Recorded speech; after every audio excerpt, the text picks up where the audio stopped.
Hello, everybody, and welcome to this podcast where I'm privileged to be joined with Maryska and Jan, and we are going to be discussing the use or the potential use of using crystals on stroke patients or people that have got numbness or some sort of restriction in the motor neurons, that's part of the body, and using crystals because I genuinely believe that the neurological system is affected quite a lot by the quartz light that is emitted.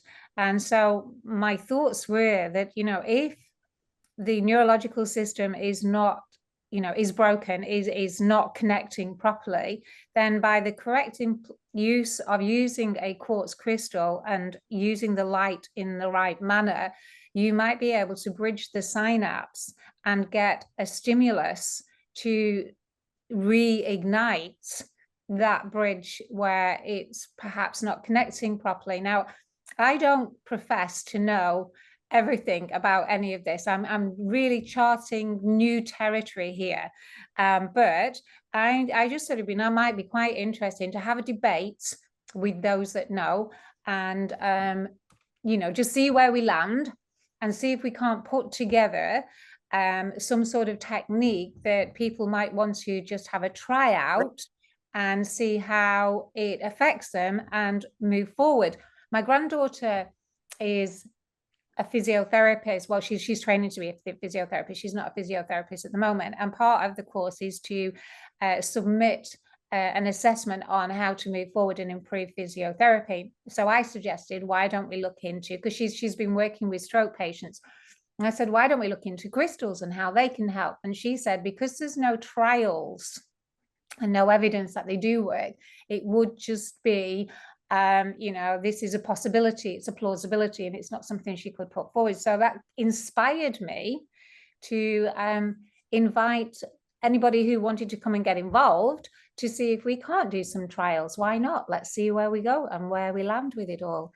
So I'm going to invite Maryska to speak first, because Maryska is a physiotherapy already and had a lot of really interesting information to participate. So I'm over to you, Maryska. Hello, honey. Hello, thank you very much. So yeah, from a physiotherapy point of view, or looking at basically some anatomy and physiology, a stroke is more of a neurological event that causes damage to part of the brain.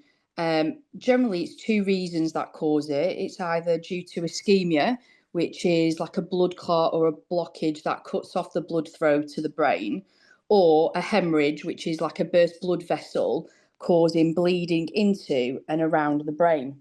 So when this happens, you can have some treatment that thrombolizes the stroke in some cases, not in all cases. And this has to be done within a 6-hour period. Following that, depending on the severity of the ischemia or the hemorrhage, we can tend to lose movement or numbness can occur. So after a stroke, the brain's communication with the body is disrupted, leading into impairments of the motor and sensory function. So in a couple of ways, if the motor cortex is damaged, which would lead to weakness or paralysis, this tends to happen in the frontal lobe, which controls all our voluntary movement. And with these strokes, it generally affects the opposite side of the body. So if you've had a bleed or a hemorrhage in the left side of the brain, it will generally cause damage to the right side of the body. So we can call this hemiparesis, which is weakness, or hemiplegia, which is paralysis. So from a physiotherapist point of view, we will find out what kind of bleed or damage we've had done, and then we would work out how we would then treat it.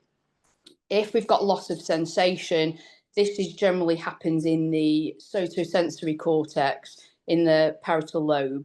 And we generally have, as I've said, some numbness, loss of like joint feeling of like your position of where you are in time or space, which then will lead to poor balance and coordination. So that'll affect our ability to move safely and efficiently, which obviously from a day-to-day point of view and function, it causes massive disruption to our bodies. Along with that, adding to it, which builds up the complexity, it can affect muscle tone and your reflexes.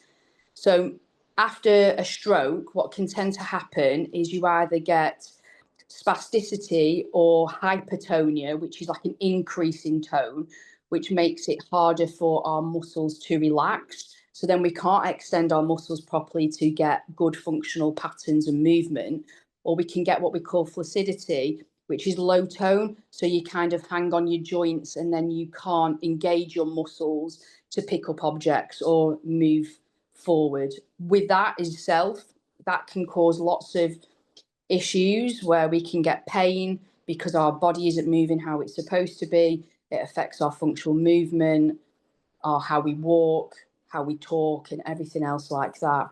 So from then, again, from a physio, we would then look at working to get people back moving to regain this. So the way I think of it is if you've had a bleed or a hemorrhage, and then if you think that our bodies travel like on motorways, I think this is the basic way I can think of it, it's down motorways. And then that motorway, say the M6 has had an accident and it's blocked, we can't get past that blockage. So then we learn to repeat, and it might mean that we have to go down an A road, but we have to learn that A road. So it's repeat, repeat, repeat, repeat. So we get that, oh, our brain's now working again, but we've had to go through an A road. Whereas the motorway, the thoughts of, in time, if we've had early intervention, can we then be able to pick up that motorway again? Or do we lose that forever? This is so interesting. So from a physical point of view, there's a lot involved. It sounds to me, and I might be wrong, so we've mentioned the brain, we've mentioned the circulation system with the block, the blood clot, we've mentioned the neurological system, which is the motorways that you described running through the body, having to reroute those motorways down through A roads. We've mentioned the muscular system, and basically all of the movements of how the brain's speaking to the body. So the brain speaks to the body, in my opinion, and I might be wrong because I did do anatomy physiology at school, but the brain speaks to the body by electrical synapses. Is that correct? Yep. And those electrical synapses are light transferences. Yep. Okay, so the electrical synapses are emitted from the brain are electrical light transferences, sending the messages, and then when the blockage comes, they can't get the message across because of a blockage. So with regards it's like there's a motorway bridge down. Correct. So from an energetic point of view, we're now in the scope of light in the body. It's called photonic, isn't it? Photonic light, photonic light. So when we're working with crystals, we're emitting that photonic light into the body. So I personally feel excited about the prospect of how that light that's coming from the crystal can interact with the electrical impulses within the body, and potentially get that motorway unblocked very gently and very kindly and get it working again. Jan, what's your thoughts on this so far? My thinking was, what triggered my original thought was having just read something about the body being more electric. We think of it as being dependent on a circulatory system to deliver nutrients and so on and so forth. But the article I read was basically, it said we are electrical, and given that we have been told by many people, it is regularly referred to here and there, that we are gradually moving forward to become more crystalline than what we are carbon-based, which made me think, well, if we, the crystals using energy, using light, it stands to reason that they could be used to bridge the gap. And if damage is too severe in a blood vessel, then perhaps a crystal patch almost could be used to divert. That's your diversion sign, basically, to say to the signals to go this way, to then carry on to where the signal needs to be. if the damage is great, then it would need time for then the body to heal the blood vessel where the normal route would be. Because, I mean, I don't profess to know too much about anatomy, but we do need the circulation as well to nourish the body at this moment in time. But if we could if you could find a way of using the crystals to reroute the energy, reroute the signals to get through to where they need to be. But then I also was thinking, listening to Maryska there, talking about the muscles, the spasticity that comes with having had a stroke, then massage would be using crystals simply in massage alongside traditional physiotherapy could be helpful in helping that energy to get through the system, to keep the energy centers open up and down the body. So it might not replace the existing physio, but it would certainly complement it. So yeah, that's my thinking. My dad had a minor stroke back in January, and he, to all intents and purposes, he's fully recovered, bar a little bit of, I hear it in his speech when he's tired. But he has, I think there is a mindset thing too. He is a very, very positive person on the whole, and he will, he's the kind of person who faces a challenge and overcomes it.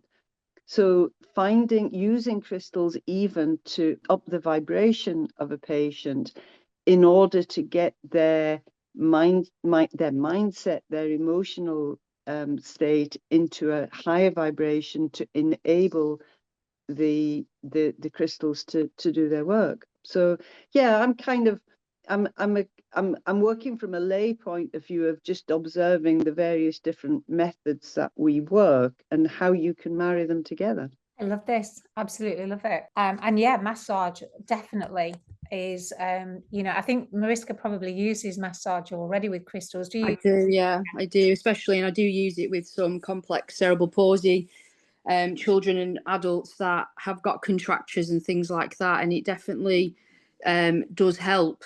But my also thinking, as well as looking at the the motorways and the A roads of changing things, but even crystals in themselves, if you think of the mental trauma that these human beings are going through, it's their lives being turned upside down.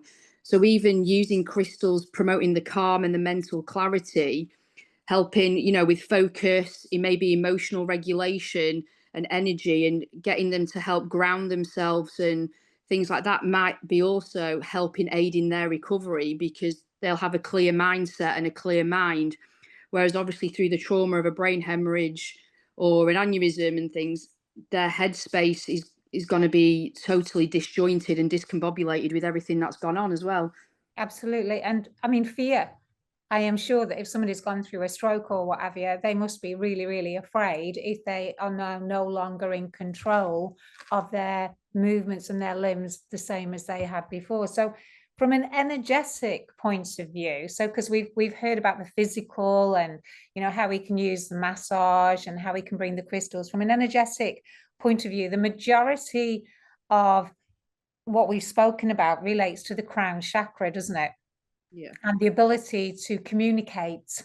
So the ability to communicate, as in the neurons are firing so that the brain can communicate. So the crown communication, the trust communication coming through into the body. And from where I'm sitting, what I'm feeling is if you could find where in the auric field the communication has broken down. So we know we've got subtle bodies. We know we've got the physical body, we've got the emotional, the mental, and so on. So for me, it's like, would it be advantageous to try and find where in the auric field the communication has broken down? Where's that blockage occurred? Is it at a karmic level? Is it something that the body, because we're all spirits having a human experience, that your higher self is trying to have an experience here, and there has been a blockage. Now, is the blockage usually on the physical level, which it is obviously here?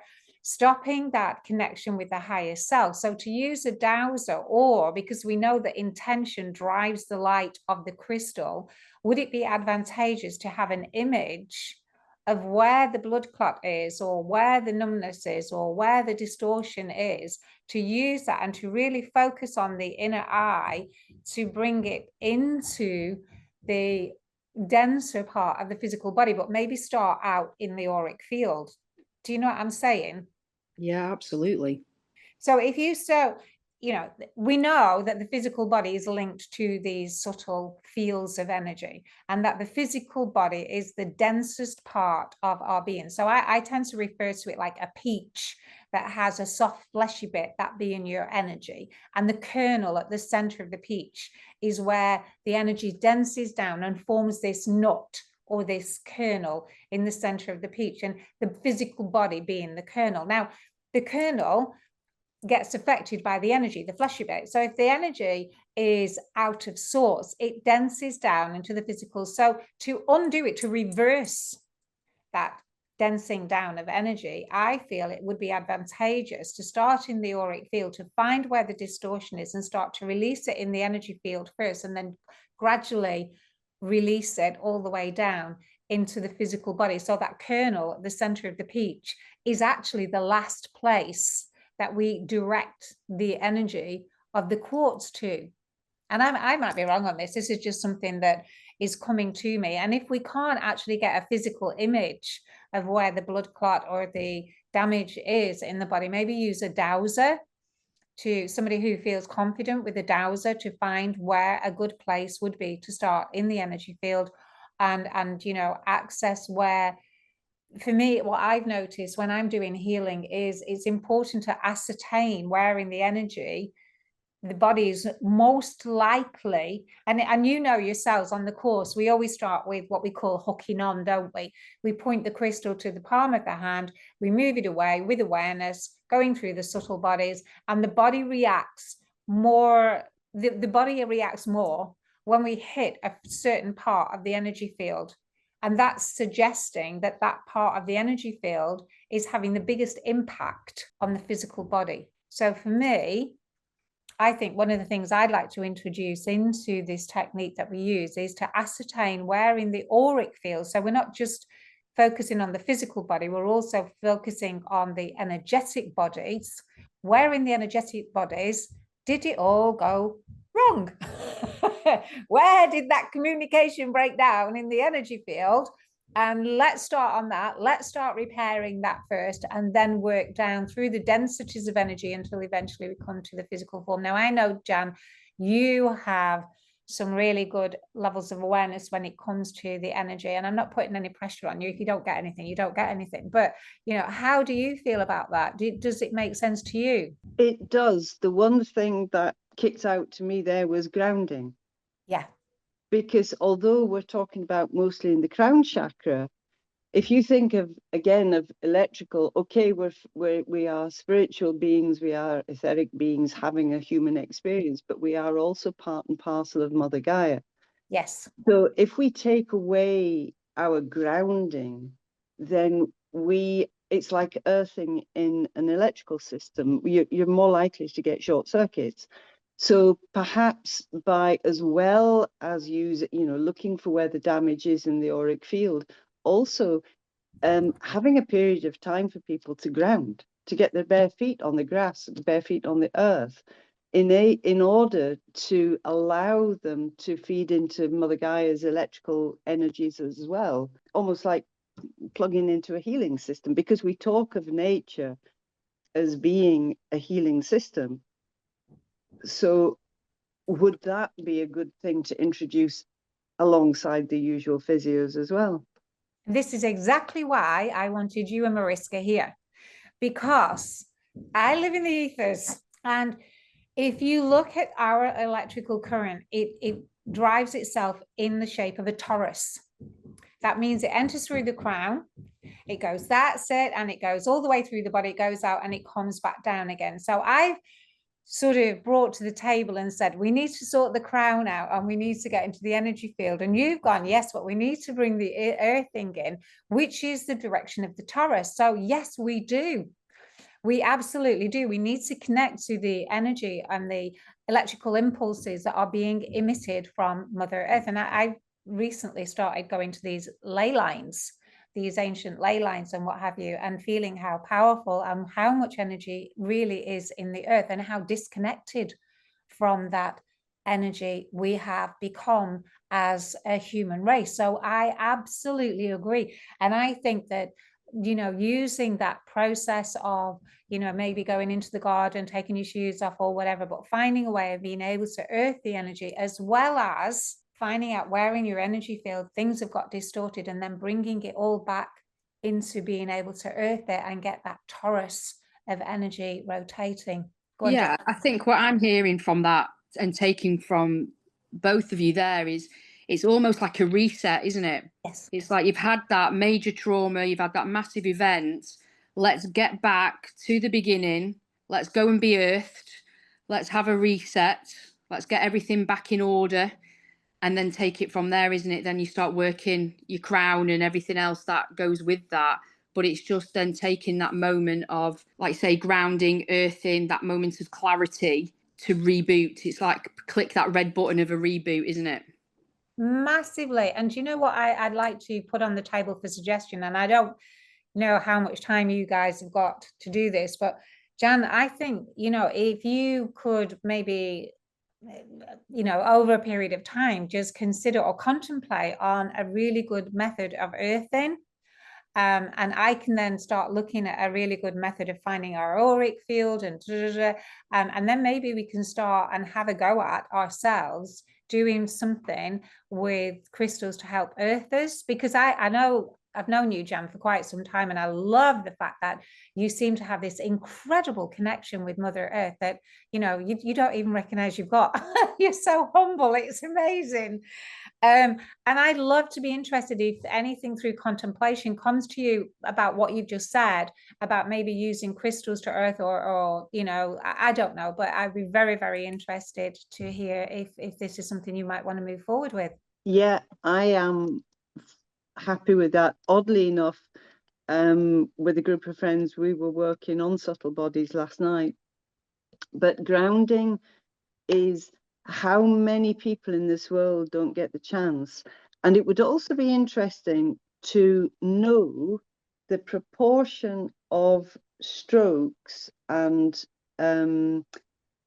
instances of cerebral palsy, etc., there are in countries where people are more likely to be barefoot and more connected to the earth or work in the earth, as opposed to people in the Western cultures where we live in concrete jungles. And people can go for weeks and never see a tree. Well, they might see a tree, but they don't think to stop and connect to that tree.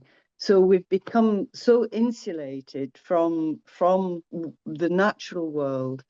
It would be interesting to know just what the level of, I mean, I know there are other things that would have a play on the likelihood of stroke. I mean, we're told constantly that it's diet and that it's weight and so on and so forth, but is it? I don't know. Yeah, I think a lot of the research out there suggests that, you know, with quite a few strokes, especially, you know, with the adult population, a lot of it is diet, nutrition, lifestyle, whether that's, you know, a very heavy job, demanding job, which puts the pressure on you, or whether you're a heavy drinker, smoker, that kind of thing. But I like your link there with the other part of the world that probably don't have that hustle and bustle of the Western life, as you kind of, which that has its own link in itself, doesn't it? I think. Totally agree. And, you know, I'm going to also do a little bit of research to find out if there are statistics on the stroke victims, you know, with regards to, you know, European and, you know, areas of the world where, you know, see if we can find some more information on stroke victims with regards to, like you just said, Jan, because I think this is something that is overlooked and that we don't. You are absolutely right. Most of us live in concrete jungles. We're walking on pavements. You know, we don't have that connection with the earth that we used to have. So wonderful. So we'll look at creating an earthing technique before we move forward with any other kind of technique for the stroke victims, and just build on it as we're going along. So I think for this podcast anyway, I think we've established now what causes a stroke, that the crystals are emitting the photons, the light that has the potential to rectify or help or ease or bring sustenance and calmness to potential stroke victims. And let's see if we can't move forward and create something that might be worthy of a trial basis in the future. What do you think? Absolutely. Sounds amazing. Yeah, I think anything that brings a different kind of thinking. And can I make one suggestion? Is rather than talk of them as being stroke victims, think of them as stroke patients. Yes. Because that instantly takes away that victimhood mentality. Yeah. They are a patient, but it is within the realms of possibility for them to turn it around for themselves, as opposed to it's just something that happened to them that they can do nothing about. I totally agree. And I think because I had years ago, I had a consultation, not for me, but I went with my daughter for a consultation to do with a cyst on the brain. And it ended up where we were given the information, and it may have changed by now, so this might be outdated information that I'm putting forward, but it was suggested that the consultants and the allopathic medicine is great at offering all sorts of solutions for many, many conditions. But one of the ones that they find very difficult is that, whether it's damaging the neurological system, because apparently they deemed it then unrepairable. Now, things may have changed, I don't know, but it was like, a lot of the times if somebody, like you just said, you then become a victim of a stroke, and in other words, you become incapable, or you have the mindset put towards you that you possibly haven't got any control over what's happening. And where this now, I think, is opening the door to what you've just said, Jan, which is absolutely correct, that it takes it away from being a victim, that, you're not in control, that there is potentially something that can help you, open your mindset to the fact that you are a patient who is experiencing the condition of a stroke. And let's see if we can't, change that thought pattern, because you're absolutely right. And I think that's why I use that terminology, is because a lot of people who have got neurological problems sometimes do get into that, well, it's neurological, so nothing can be done. Whereas here we're opening the door to say, well, actually, there might be something that can happen. And already Maryska offering massages with crystals alongside the physio, because this isn't saying, oh, let's, push the physio and the NHS and allopathic medicine out. What we're saying is we want to get in on board to see if we can't help and work together united to help people who might feel as though they're a victim, and say, well, actually, you're not, because there might be something that you can do for this. It's that whole holistic approach, isn't it? Looking at mind, body, and soul. Absolutely. And I think the neurological system is one of the ones that is like, well, you can do something with everything else, but, well, you can't really do anything when you've done nerves. Whereas now we're going, actually, let's have a look at this. Let's just see, because holistically, there quite possibly is. Yeah, I agree. I love this. Well, thank you so much for joining me. It's been so interesting. I really, really enjoyed it. And let's see where we move forward. And all you listeners, if you've enjoyed it also, or you want to get involved, please drop me a line, let me know. And we're going to open this up a little bit more, not on the podcast, so that people can come and join us. And, let's see where we end up.